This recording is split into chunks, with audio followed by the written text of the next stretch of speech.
So guys, good morning. I am ANDREI PAMA and my report is all about overthrow of Marcos.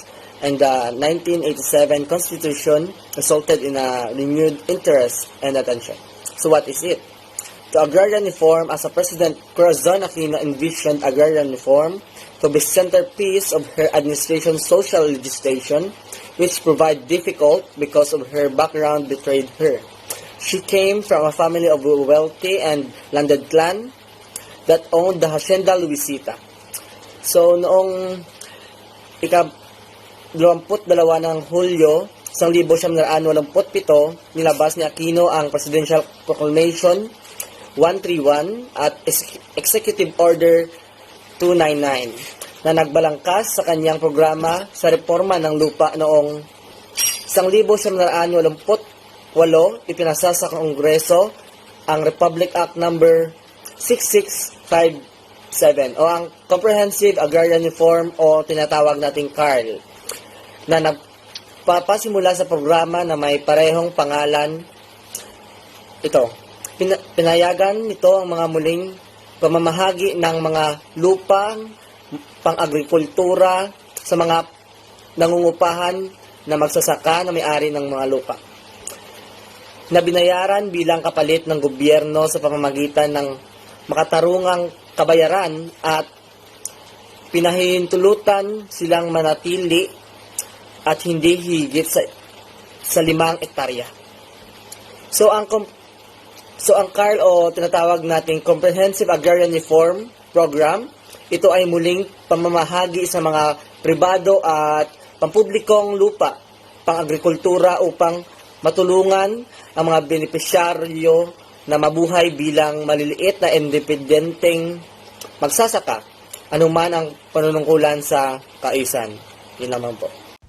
The Agrarian Reform. Agrarian reform refers to the first redistribution of land regardless of crops and fruits produced to the farmers and regular farm workers who are landless. On July 22, 1987, former President Cory Aquino issued Presidential Proclamation 131 and Executive Order 229, which outlined her land reform program. During 1988, the Congress passed Republic Act number 6657 or the Comprehensive Agrarian Reform Law or CARL, which introduced the program with the same name, Comprehensive Agrarian Reform Program or CARP. At alam nyo ba guys, na ang Republic Act 6657 ay may layunin na magkaroon tayo ng pantay-pantay na pamahagi ng mga lupain ng mga magsasaka at walang lupa na mataniman at matirahan.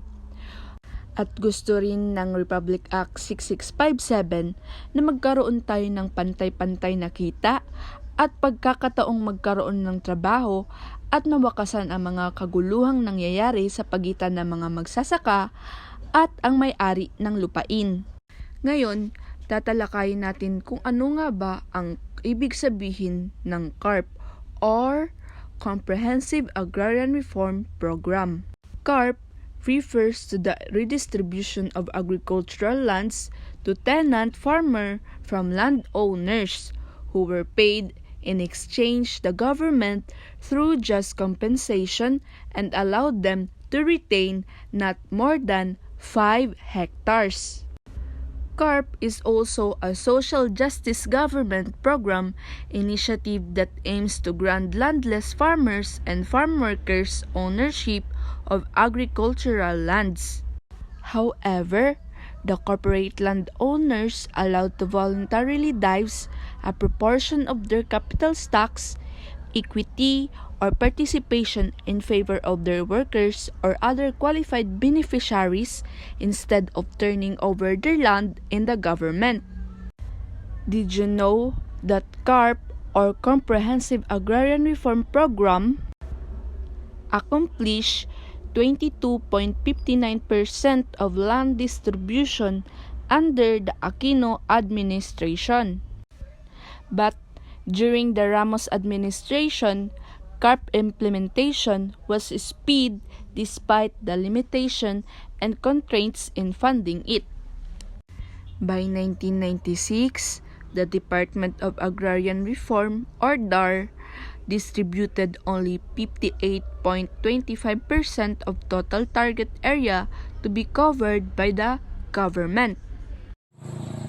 Under the term of President Ramos, CARP implementation was speeded in order to meet the 10 years time frame, despite limitations and constraints in funding logistic and participations of involved sectors. By 1996, the Department of the Agrarian Reform, or DAR, distributed only 58.25% of the total area target to be covered by the program to address the lacking funding and dwindling time. For the implementations of CARP, Ramos signed Republic Act No. 8532 in 1998 to amend CAL and extend another 10 years. So, under the term of President Ramos, was implemented of the Comprehensive Agrarian Reform Program. It was the 10 years of decade that 1.2 million farmers, beneficiaries, and 1.6 million hectares of agricultural land to be distributed to the farmers.